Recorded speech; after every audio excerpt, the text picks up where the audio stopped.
Hello, everyone. Welcome to the market update for Tuesday, July the 26th. As always, if you have any questions during the week or any questions I don't get to in the live class, make sure you send those to Jerry at traderspro.com. I'll be happy to answer those for you. Interesting week we have. We got a lot going on, and again, I'm not the first one to tell you that this is a kind of an important week for the markets. You've got all the big companies reporting this week. You've got a Fed meeting tomorrow that everyone's kind of focused on.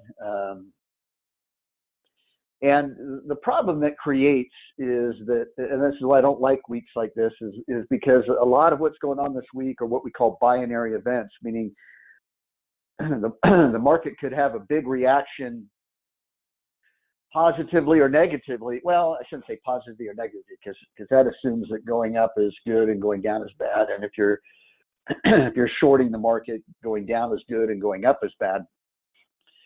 But there's news events that can cause the market to go up or go down. And you say, well, isn't that what always takes place? Well, to some extent, but most news events don't really move the market per se. I talk about this a lot, that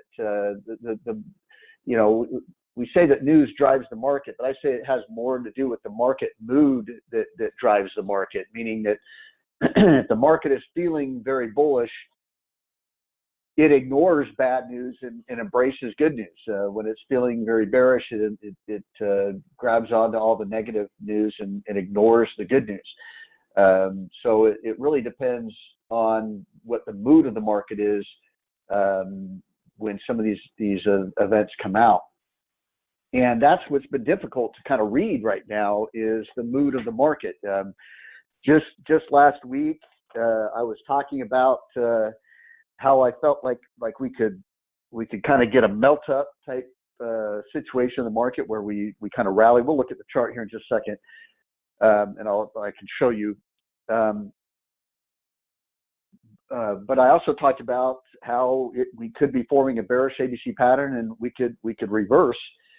And right now we got a bearish ABC. We got a bearish reversal candle on Friday, but we're not seeing a lot of fear in that reversal. And so we're back to, we could still go up, or we could go down pretty quickly. And I don't, so in other words, we're back to kind of a coin flip type situation. And I don't like to feel like I'm guessing, or I like to feel like I have an edge, that I feel confident that the market's going to move up or move down. I just don't feel that way right now. So how do you deal with that when you get into those situations? Well, the easiest way to deal with it is not do anything.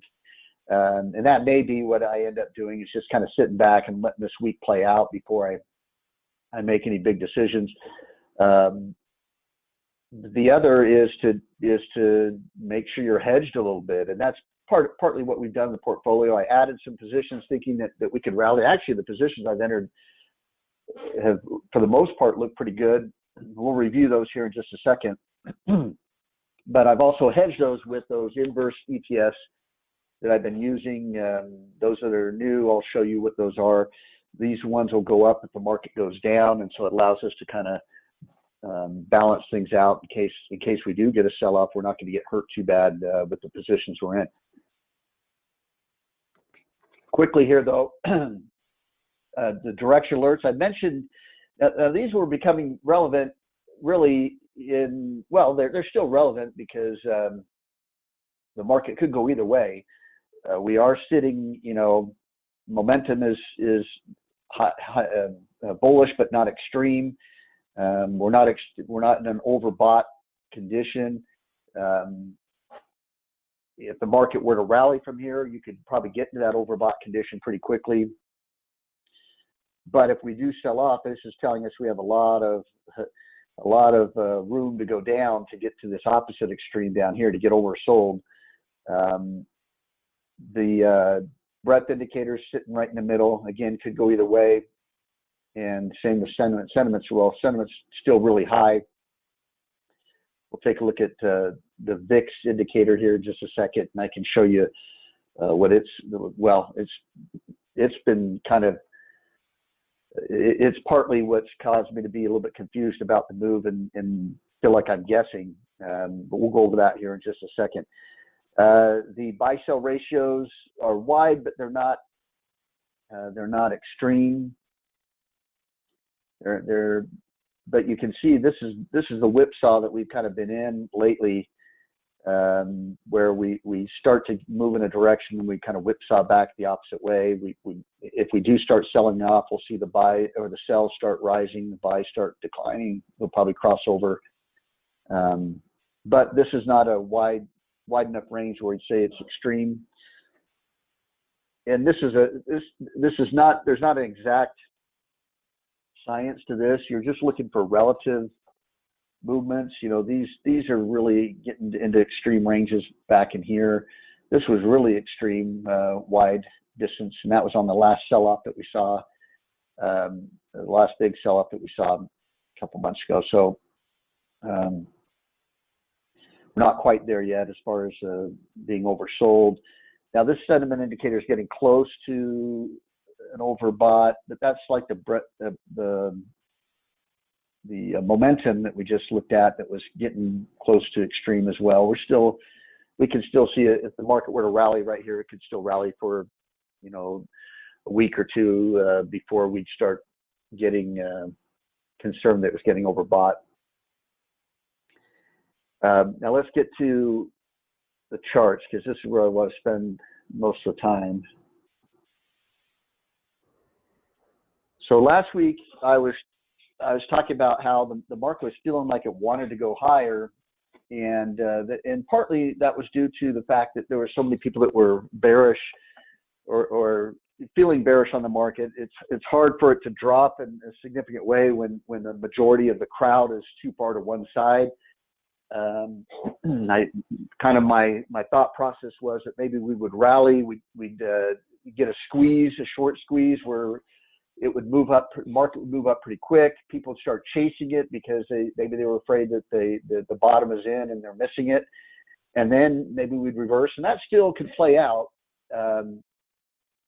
But the other thing I've been talking about for a while was this being a bearish ABC pattern, this being wave A. We talked about how this kind of formed possibly wave B, and then this will move up for wave C. And if you look at what I was talking about, you can go back and review this if you don't believe me, but what I was talking about is this exact area right around 400 as being maybe a stopping point. That would fill in this gap right here, and that could lead to another bigger move down. And what happened on Friday was that we got right up to that level there. If you look at the intraday high on Friday, so what I'm looking at, I'm going to be looking over here at the high on Friday was right at 400, just barely over 400, but right at 400. That's exactly what we were looking at. And it was a bearish reversal. We opened right here, and we closed lower. We had been going up, closing higher for those several days right there, and the fact that we get now, is that the strongest bearish reversal candle? No, not necessarily, but where it was reversing was significant because it was right where we've been talking about it reversing. It's right at that area right there. So you have to respect that as maybe completing the bearish ABC pattern, and that we could be in danger of having another bigger move down. Now, you say, okay, well that's pretty easy then. We're still in the downtrend. We're going to head lower. What's to prevent it from dropping? Well, what really has concerned me is I'm going to skip over to the VIX because I want to go right to the VIX because the VIX is not showing any fear that we're going to drop. What happened on Friday was the market was showing that bearish reversal candle and the VIX was going down. Got my headset here, so hopefully everyone can still hear me okay. So the VIX is going down. Well, remember what I tell you when we're reading the VIX. The VIX and the market should be moving in the opposite direction. And when they're moving in the same direction, you want to pay attention. It doesn't always mean something dramatic. We never want to draw absolute conclusions to the VIX because it's just not a absolute kind of mathematical formula that's going to tell us what's going to happen next. We're just trying to gauge what the professional trader is thinking, whether they're fearful or whether they're complacent. And so here we have this bearish reversal and the VIX is going down. That's telling me that the professional traders are not concerned about that. And then we get another move down yesterday, not a big move. We were basically flat yesterday. Actually, the S&P was up slightly, but we have the VIX moving down again. Now today we have the market moving down and the VIX is kind of moving up a little bit, but it's off its highs, and the market is off its lows of the day a little bit too. But I mean, you're not seeing any concern there of the market dropping. Now, you throw on top of that, we've got these huge events happening this week. We've got earning announcements from Google, Microsoft, Amazon, Apple, Visa, on and on and on. There's just tons of these earning announcements coming out this week. We got a Fed meeting tomorrow. I just can't imagine how you could be complacent as a big fund manager and not think to buy any protective puts that would cause that VIX to go up a little bit ahead of these binary events. So that's what's got me a little bit confused here, because it's like the market is not acting like it wants to make a big drop. Although, again, I've got to respect the fact that the chart is showing a potential bearish ABC pattern and a bearish reversal right where we thought it could make that bearish reversal. And either we're going to get a really big drop because of the fact that these fund managers aren't hedging themselves, and that could be the case. That could be what drives a panic sell-off, is they could be thinking, I've already spent money to hedge. I keep spending this money to hedge. We're not dropping this. There was a drop here. We didn't follow through on that. Even this drop right here didn't last very long. And they could be feeling like they don't feel the need to spend that money to buy that protection. And they're rolling the dice that they're not going to need it. And that could be what triggers the panic if that's the case. I don't know. But the other argument, though, could be is that maybe we're not going to drop here, and maybe these earning announcements come out and they're either less bad than we thought or actually pretty good, which not too many people are expecting to be good. But that's what's weird about earning announcements, is it could be less bad and the stock could go up. Maybe the Fed does, and again, I'm not trying to guess what's good for the Fed. What if they raise a full point? Is that good for the market or bad for the market? If they raise another 3/4, is that good or bad? I never try to gauge that because I'm not smart enough, and it really doesn't matter, because it's what the professional traders view it. They're the ones moving the market. I'm just trying to follow what they're doing. And that, again, that's the bottom line right here, is we're trying to follow what they're doing, and that's what's happening right now, is I can't figure out what they're doing, at least not confidently. Obviously, I've got to lean more towards the bearish side because of what's taken place over the last few days, but I'm not confident in that direction just yet. Now, again, that could change very quickly. We get a big down day tomorrow or something like that, and it really starts confirming this is a bearish ABC pattern. This is looking like another impulsive move down. I could be the most confident person in the world in 24 hours. And so by Thursday, maybe I'm saying, yeah, we're heading much lower, and we need to get out of some of the positions we're in, or in the portfolio there. I could change my tune pretty quick. And it's important that you're able to do that because,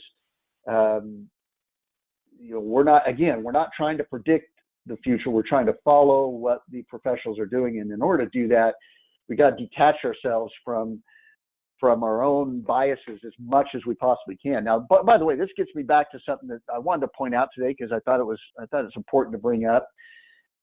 I was listening to a debate going on. It's probably on CNBC, and one of the comments that was made was, "Why are you looking at the market so negatively? Why are you so pessimistic? Why don't you be more optimistic?" And this got me thinking because trading, at least the trading that we're doing, is going to be different than other aspects of your life.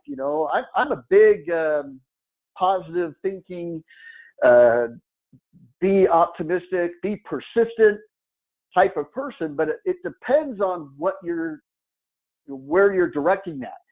If you're running a business and you have control over that business, I believe that you have to be amazingly optimistic. You have to just always be positive, always look at the positive things that are going on, and that things are going to get better when things are tough. You've got to develop that in order to survive and thrive as a business owner. And I believe that's important. But what we're doing as trend traders, I believe you've got to do the opposite. That you can't look at things optimistically. You have to look at things as they are.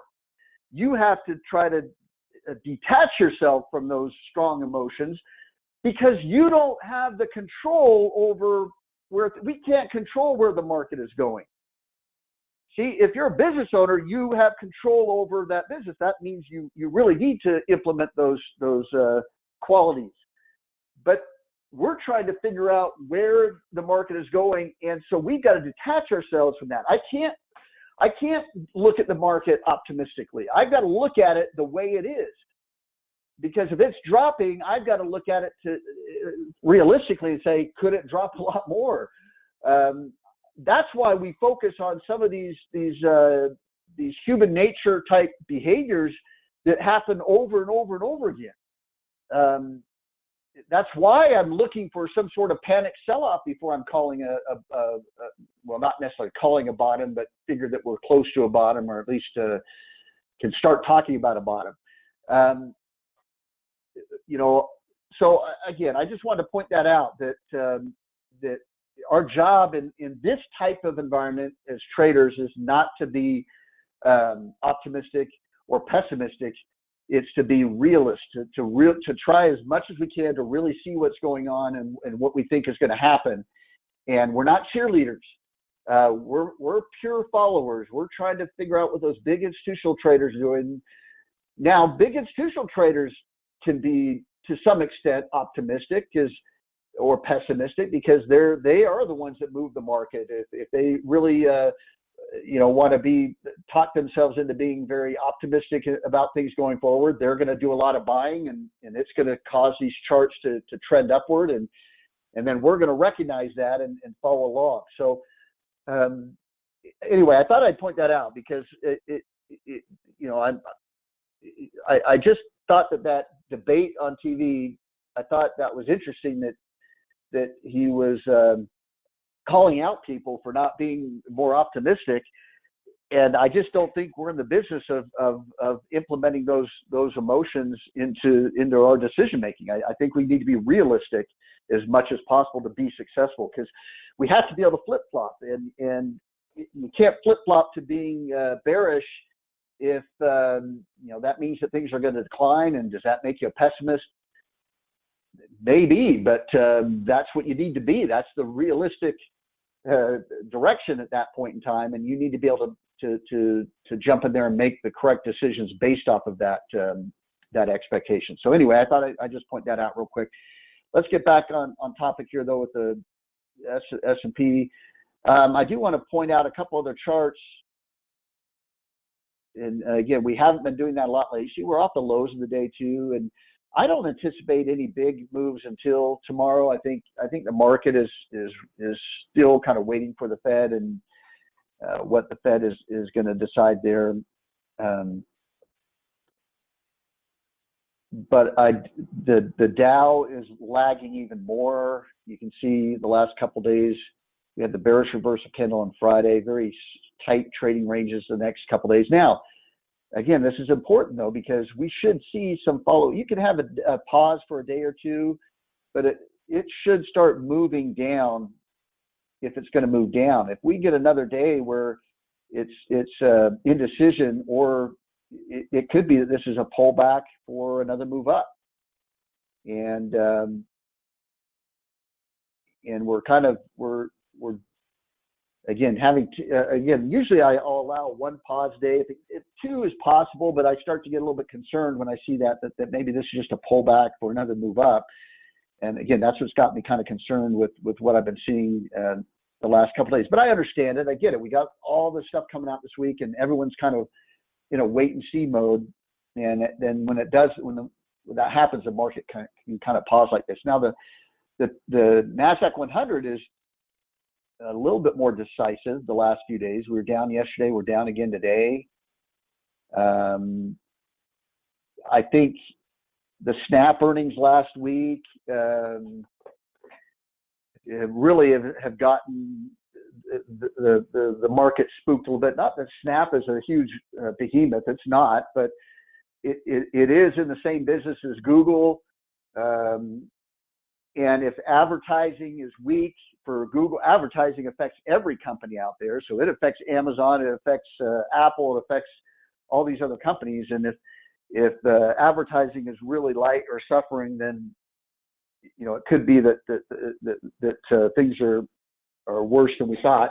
And that's kind of what the market's trying to digest from those Snap earnings. So don't suddenly put Snap in a major category the next time they release earnings or any other news or anything like that. It's just the fact that they came out first. And I think maybe that's why we're seeing the tech sector, the Nasdaq 100, a little bit weaker. It's causing a little bit of selling ahead of some of these earnings, particularly Google. But and again, tech tends to be a little bit of a leading indicator. I was talking about this last week, that was one of the reasons why I was a little bit more bullish right in through here and thought the market could really start taking off, was the fact that we were above that 618 retracement level. Remember, I did all the retracement levels last week, and we were above that. And I felt like maybe that was an indication that we could start to move higher. Remember, and this is important to point out too, in case the market does drop from here, when I said if we move past that 618 retracement, the probabilities start to change. It becomes less likely at that point that you're going to see a drop. In this case, because we were retracing this move down, it became less likely that we were going to see this decline, more likely that we could be in a trend reversal. Now, obviously, you would need to kind of go above this high right here. In other words, completely retrace that drop to really get confirmation of that.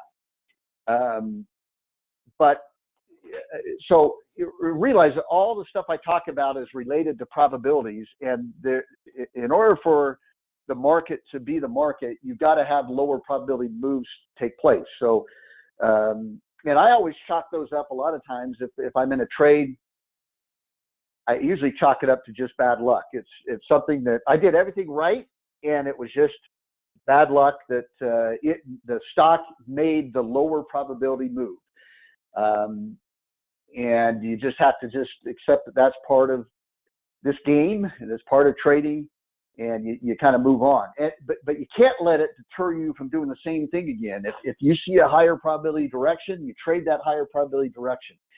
If it makes the lower probability move and you get stopped out, you got to stay disciplined and continue to trade the higher probability direction. If you start to throw out probabilities and say, well, there's a chance it could still make this, you start focusing on the lower probability move. Well, there's still a chance it could go up from here.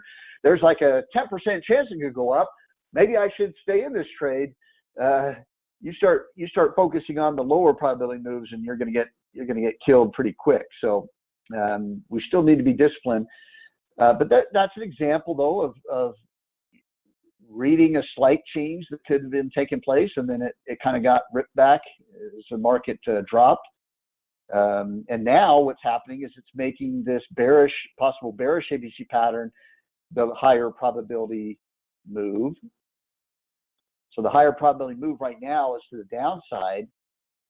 And again, we'll see if that changes, but that's the way it is right now. Is there's a higher probability move to the downside right now. At least that's what's showing up on the what I'm seeing on the charts. Russell 2000 is lagging quite a bit, and this tends to be a leading indicator. So we would usually see with the market going down, we'd usually see the Russell having a bigger percentage move down if this was going to be leading to a much bigger sell-off. And we're seeing the opposite. It's held up even better than the Dow. That's another thing that I'm looking at that's concerning me, is that it's not following what it should be doing if the market is heading lower. Now, again, I go back to the fact that it could just be everyone's waiting on these events taking place, and that could change very quickly. But that definitely doesn't give me much confidence with holding. I definitely don't want to be shorting a bunch of stocks right here, and I don't want to add any new stocks either from what I already have. Bonds. Now we talked about we talked about this being the critical high that we've got to break above.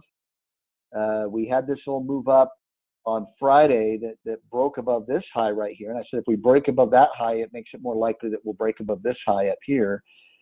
Today we got close, but we have a little bit of a bearish reversal candle right here. So the bond market is really trying to fight or trying to figure out what it wants to do next. Now, again, it's going to be really tied heavily what the Fed does. And so it's probably just waiting on the Fed tomorrow. We could see a bigger move. But I also see a possible inverse head and shoulders pattern forming on the bond market. It really just needs to get above this high right here to really start acting like a trend reversal. But that's something I'll really watch in the next day or two. It may not happen tomorrow. The Fed news comes out 2 hours before the market closes. So that would be 2 p.m. Eastern time, and then whatever time zone you're in based off of that.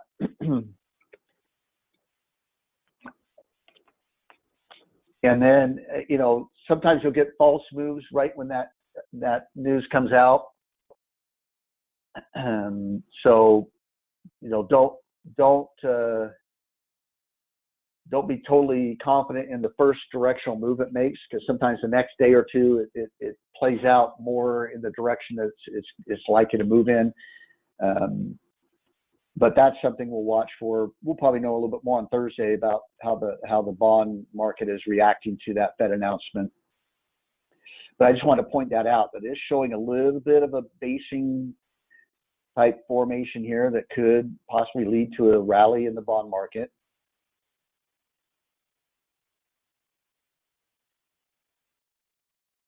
Now, if there is a rally in the bond market, this is something to point out. Under I shouldn't say normal conditions, but there is a tendency in market conditions where when money comes out of the market, it goes into the bond market to get some sort of return on the money. They don't just sit there those big fund managers don't sit there with money in cash. They've got to try to get some return or show some return. And so when the market starts selling off, sometimes you'll see money come out of the market, go into bonds. We haven't seen that with some of the drops before. Both have been moving in the same direction. Bond market's been going down, market's going down.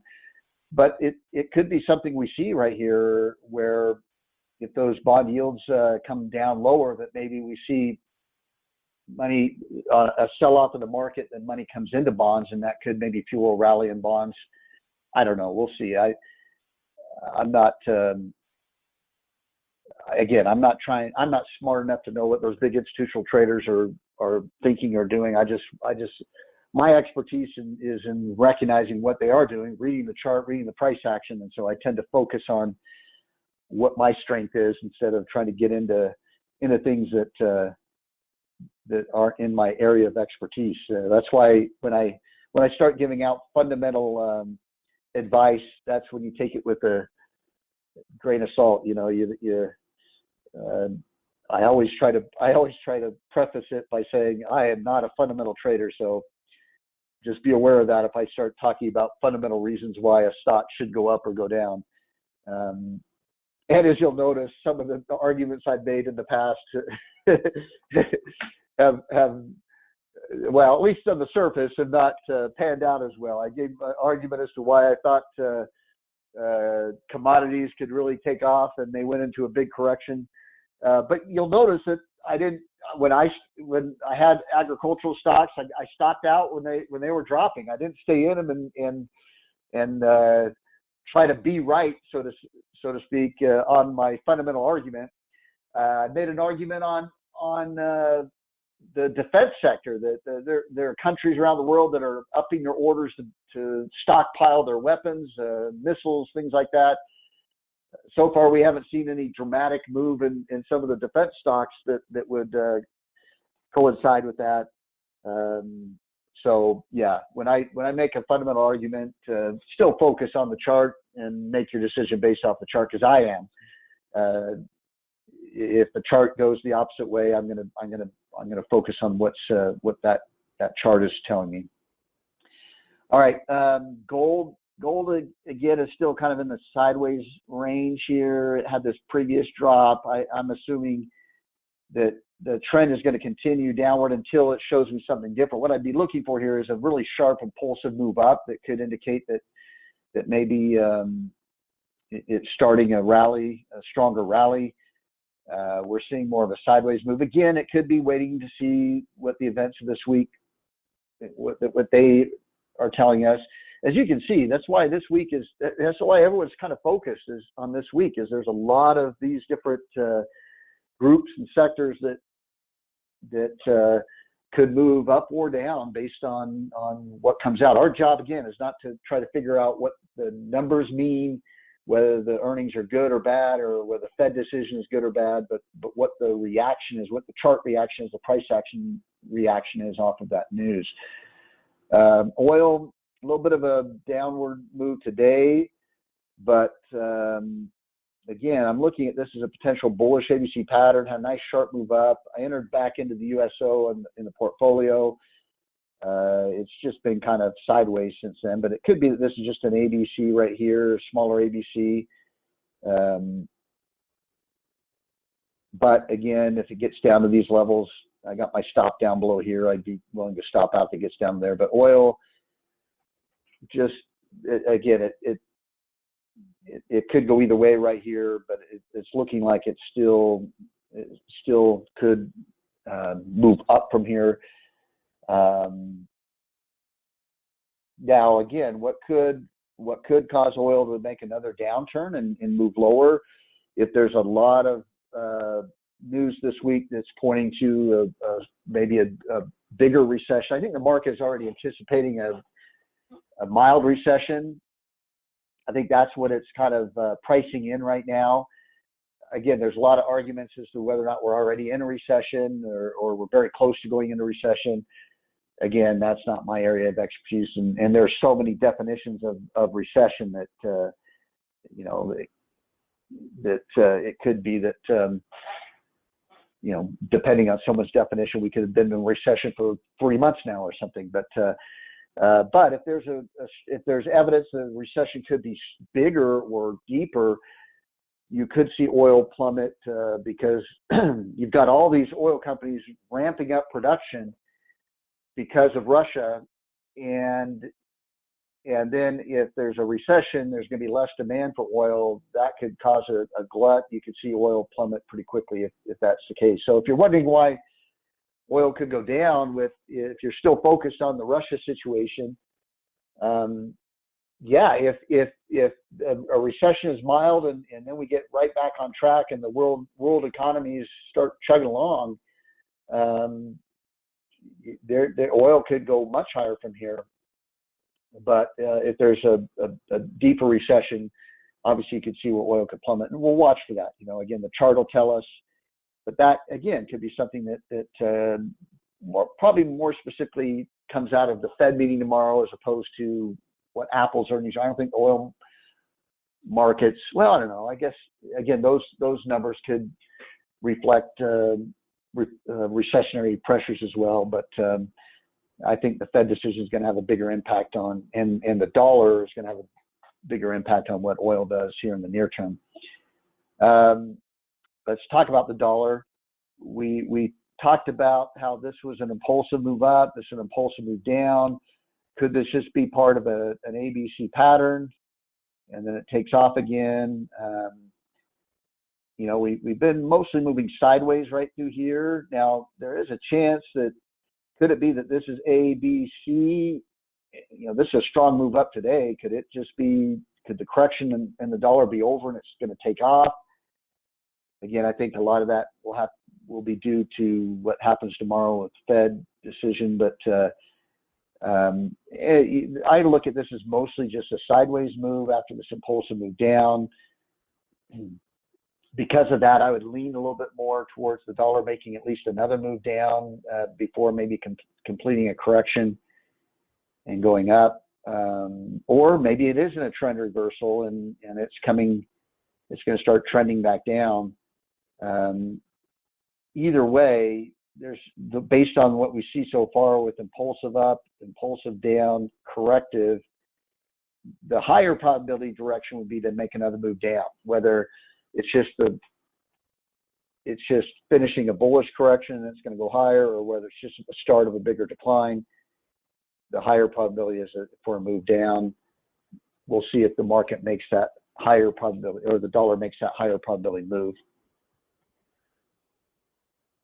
VIX, we talked about this. We'll see how things look at the end of the day. Does the market come off the lows and the VIX comes all the way back down to its lows? But more importantly, I'd really watch for, if the market sells off, if we get a really big spike in the VIX on a market sell-off, that tells you that those professional traders are deciding to hedge, and that would make that drop a lot more bearish. And I'd have a lot more confidence at that point that we could at least retest the lows. Let me go back to the SPY chart.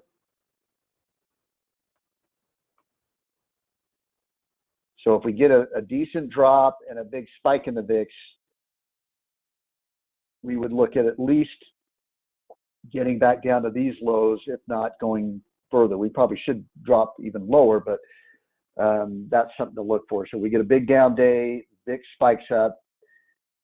That usually means that that concern is just starting. People don't start hedging, and then usually they don't start hedging like that and then immediately turn bullish again.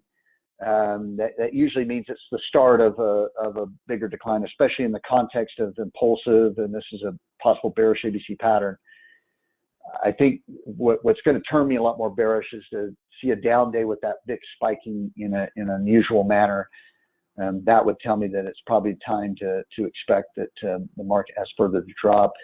Chip stocks, again, this is another reason why I turned more bullish. It had moved to a higher high right here. It's dropped pretty decent the last couple days, but again, not enough to where we're seeing the VIX spike up. But that's something to keep an eye on. We probably will start to see, if the market is declining, we should start to see the chip stocks have a bigger decline.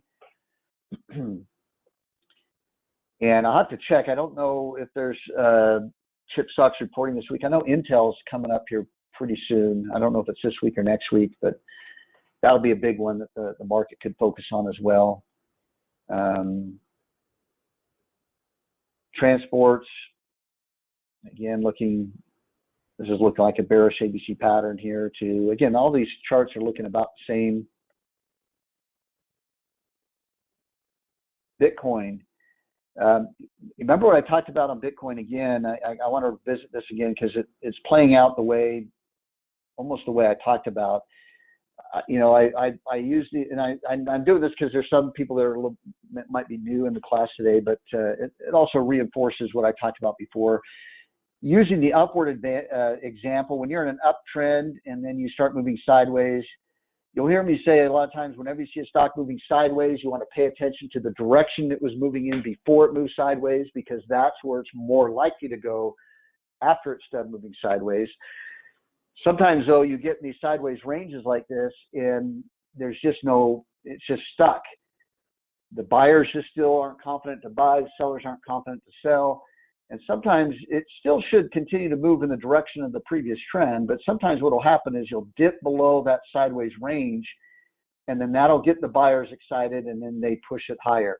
You need something to trigger the buying, and sometimes that initial dip below that sideways range will trigger it. Now, the opposite can happen in a downward move, and this is what I was pointing out before this happened. I pointed this out, that we were in the sideways range, we had this decline, we should have another move down, but there was no movement here. The short sellers weren't confident to short, the buyers weren't confident to buy.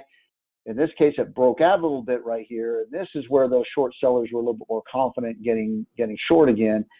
And now I think we're starting to see that another decline in Bitcoin. So if you were trying to buy the bottom in Bitcoin, there might be a little bit more carnage. It might be another move down there. That may not be what you want to hear, but that might be where it's headed there. So at least the way it's acting right now. Now if it stops right here and actually moves up and goes above this high, then I'm changing that whole narrative, okay? Because then what you've done, you've got a double bottom right here, you have a higher low right here, you had a higher high right here already. If it rebounds and goes back to another higher high, now it's acting like an uptrend. And now you're probably looking at this as a basing formation, kind of that cup formation. And I'd have a totally different outlook if it were to do that. But based on what I'm seeing right now, the probabilities are more likely that we're dropping. But again, I'll change that if I start to see it acting more like an uptrend. I'll flip-flop on that pretty quick, and I'll point it out in class. So if you're not quite sure if you're recognizing it, I'll point it out in class and tell you if I think I'm changing my outlook. All right, so bottom line, leaning more towards the market going lower based on what's happened over the last few days, but not confident yet the market's going lower. I could still flip-flop to the bullish side depending on events that happen this week and what the market does. Now let's take a look at the portfolio then, because we'll have to see if we have to make any adjustments to this. I don't think I am yet. I will point out the areas where I could get out even as early as tomorrow, obviously based off of probably what the Fed does. But our ECPG positions doing very well. Another big update today. We got in this right around this area right here, and it's been performing. Now we're getting up close to, there's a couple things we need to pay attention to. One is that we're in the extreme reversal risk. Now, that doesn't mean we can't keep going higher, so we're not going to just get out because we're in the extreme reversal risk. If we do get to the far right side of that, though, I might start looking at a signal to get out, a tighter stop. Sometimes what I'll do is just wait, and if I see a close below the low of the previous day, I'll go ahead and just get out. But you can see we're getting up to the top of this previous high right here. Now, what can happen? Now, we don't know what can happen for sure. We could break out of that. Sometimes, though, if we break out of it, a lot of times what will happen is it'll come back down and then retest the breakout. Sometimes it'll move sideways along it before going up again. Or what creates that cup with handle formation is it gets back up here and then moves sideways for a while, create the handle. So sometimes what I like to do is look to exit in this area right here. And that way I don't get caught up in it. If it's moving sideways, I can go put that capital to use somewhere else. You say, well, what if it breaks out? Well, a lot of times if it breaks out, it's going to come back and retest the breakout. So I'll wait to see if it comes back and retests it. And then even then, I might wait to see if it starts taking off again before I jump in. In other words, I usually like to exit. When I'm trading the right side of the bowl, I usually like to exit when it gets near the top, or at least, like I said, tighten up a stop, not just get out, but look for any sort of pullback signal to get out, and then know that I can always get back in. Kind of, we'll throw this back in a watch list and then see if it breaks out or when it breaks out. That's probably how I'll end up managing that. Now, we have this really big update today. When was the last time this thing closed below the low of the previous day? Now, remember, it's not below the previous day. It's closed below the low of the previous day. The last time it did that was all the way back here. Notice how on each of these lows, we never closed. Here we traded below the low, but we didn't close below the low. Here we traded below the low, but didn't close below the low. Here we traded below the low of the previous day, but didn't close below it. And so I could kind of wait for that. I could wait for it to. Now I wouldn't want it to reverse all of today's gains and close below the low. What I'd hope for is what I'd like to see is like a pause day, and then it closes below the low, and so I can still keep most of these profits right here. But that could be a exit strategy. That's probably the one I would use here, because we didn't have a lot of big corrections along the way to kind of get move the stop up. So that's something I'll be looking for in the next few days that might maybe get me out of this.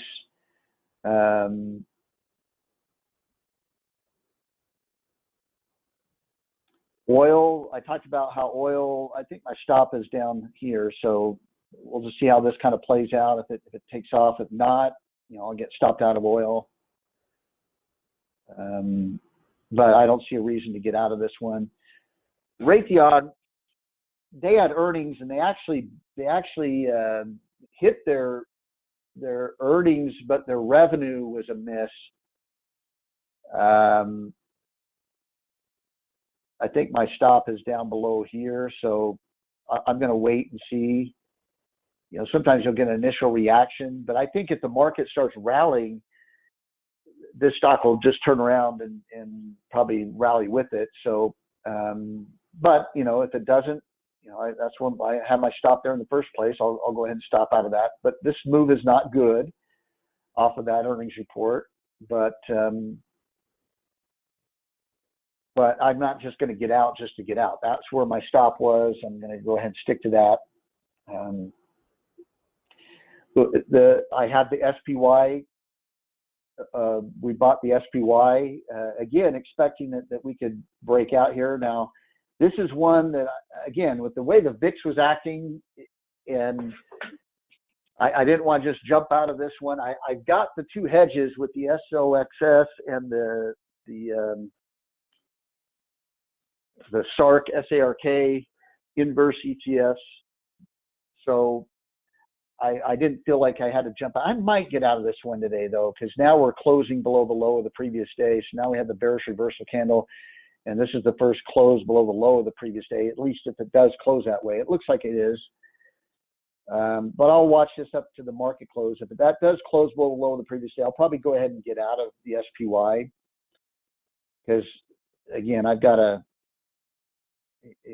that would probably confirm a little bit more strongly too that maybe we could go lower off of that. I can always get back in if we reverse this and go right back up again. We're probably going to see a 2 or 3 week rally in the market. I'll jump right back into the SPY.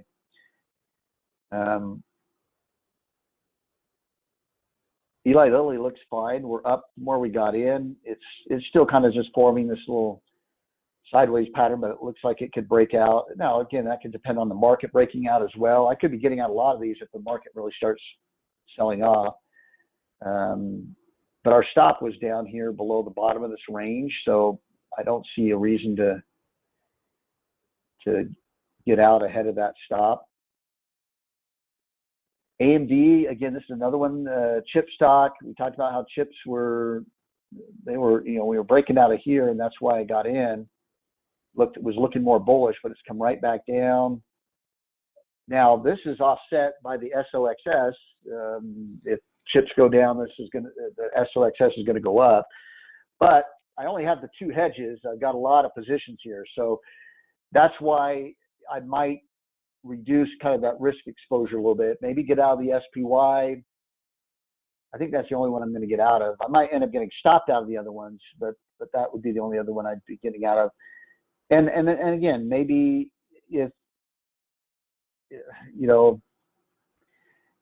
you could make the same argument here too, that we could be about to close below the low of the previous day for the first time. Notice how during this whole move up, we didn't close below the low of the previous day. That was real close. That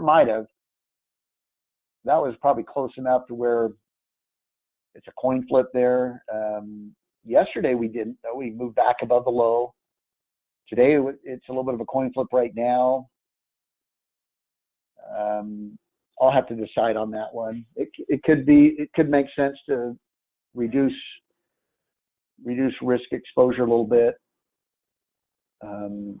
ahead of some of these events. Here's our hedges though. The SOXS. This is going to move up if the chip sector moves down. You can see it's starting to move higher here. Yeah, but it's about to close above the high of the previous day. Back here, it didn't. It was right at it.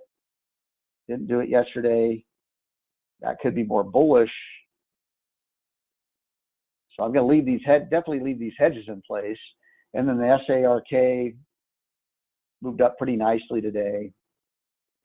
Now, again, what's happened then is that really what's happened is that those hedges kind of offset a little bit of the weakness in oil, a little bit of the weakness in Raytheon.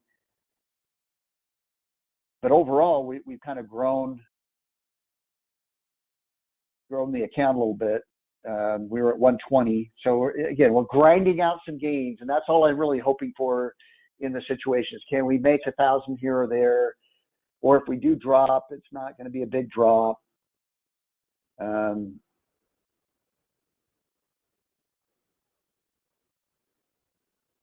But I think I'm gonna reduce some risk exposure. So I'll probably get out of SPY today, and I'm gonna say I'm gonna probably get out of AMD. I'll look at those at the close. I could change my mind, but I think I explained to you what I'd be looking for there. Do we get a close below the low of the previous day? It looks like it's going to close below the low of the previous day. I'm going to go ahead and do that. And that'll reduce our risk exposure a little bit. We're beyond halfway in the account. So we've got more than half our funds in the account. I'd like to get back to half or lower.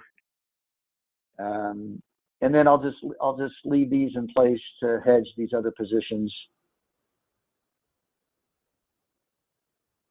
One thing I need to point out, I'm coming up on the anniversary of when I started the fund. I started doing the portfolio on the 29th last year. So what would that be? That would be that would be Saturday, wouldn't it? Or Friday. Today's what, Tuesday? So that's Friday, right? The 29th. So I think this Friday is the 1 year. And actually, we're going to probably be right at a 20% profit. That's not bad. Remember, we went from a bull market into a bear market in the last year. Now, I will point out for those of you that haven't been with us that long, I did drop down to about 80,000. I had about a 20% drawdown. But I wasn't hedging with the SOXS and the SARK because I usually don't. There's usually not we didn't really realize how big the sell-off was going to be until really we didn't know the market was really going to start selling off big until the beginning of this year. I mean, you go back, look at the SPY again real quick.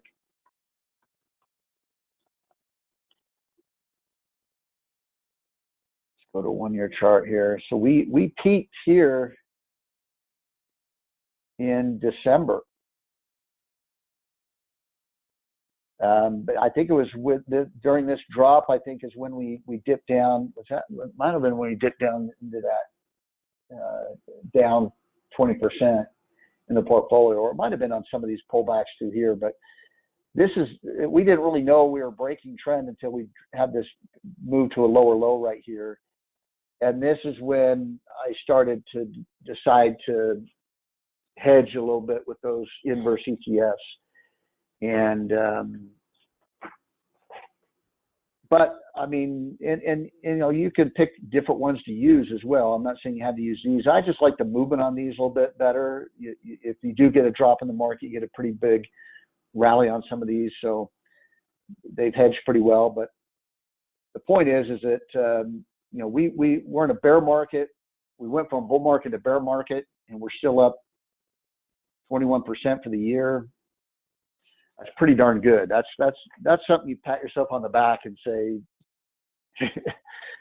a lot of work, a lot of grinding, but you still managed to gain a profit. And then it also, what's probably even more important, is that we've got capital.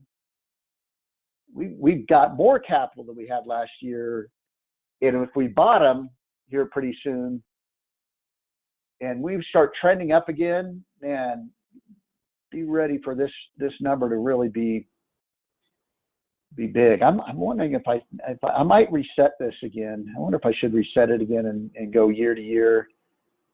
So like say this was our year, end of year, we made 21% and then start all over again. I don't know. I have to see. But anyway, there's if we got a lot of capital and the market bottom starts rallying up, we're going to see some really big returns when that happens, because this software really does put you into the strongest performing stocks within the strongest sectors, and that's what where you want to be when a bull market begins. All right, so that's kind of the plan. Like I said, I'll probably end up getting out of the SPY and AMD at the close, and then we'll go from there. Oh, real quick, I did want to point out a couple of stocks. I'm not going to go into the sectors. We'll do that on Thursday, but I did go into the muscle stocks and the new buys. And I did like, speaking of fertilizers, but here's CF. It's got a little bit of a bearish candle today, but it did go back to a buy signal yesterday on a pretty strong move. Now, you could give it, I probably want to get through this week to see if the market has another move down, but if it does stabilize right here, again, this could be completing a larger bullish ABC pattern. Here's a big run up.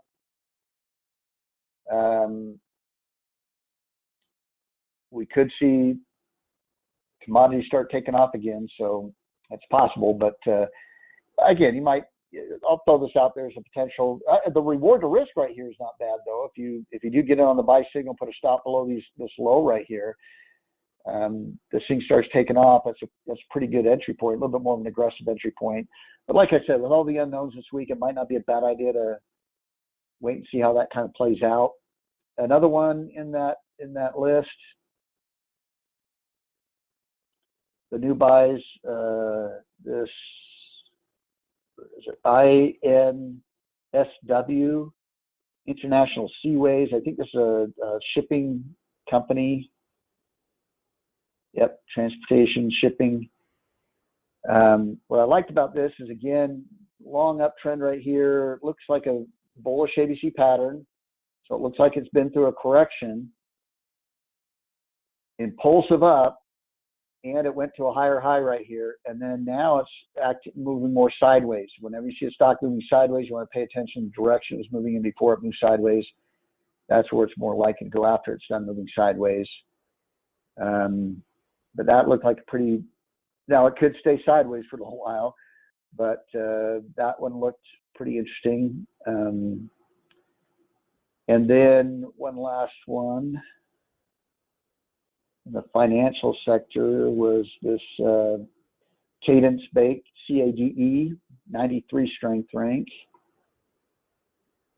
And what I'm looking at here is potentially an inverse head and shoulders pattern. You had impulsive, corrective, impulsive down, impulsive up, corrective, and then a breakout move today as it's taken off. So again, you're looking at reward to risk. The trend is, this is a very subtle acting like a trend reversal. It may not be, but if you're looking at a more aggressive entry, very little risk for the potential high reward, you know, I put my stop down below here. If it dropped down below there, obviously it's not a trend reversal yet. So now, could you wait for a little bit of confirmation breaking above here? Sure. But this is what I talked about before. At some point, you got to decide what your entry is, how much confirmation you need. Now, I would point out that you should probably wait till this week is done. I'd probably want to have at least that confirmation. But then it, you know, at some point you got to make a decision, and no amount of confirmation is going to guarantee a move. But anyway, that pattern looked pretty interesting to me, and like a potential trend reversal there. All right, that's all I have. Have a great week. We'll see you on Thursday, and like I said, we'll have a little bit more to go on Thursday because we'll have the Fed meeting. We'll have a bunch of earnings Thursday. There's a bunch coming out.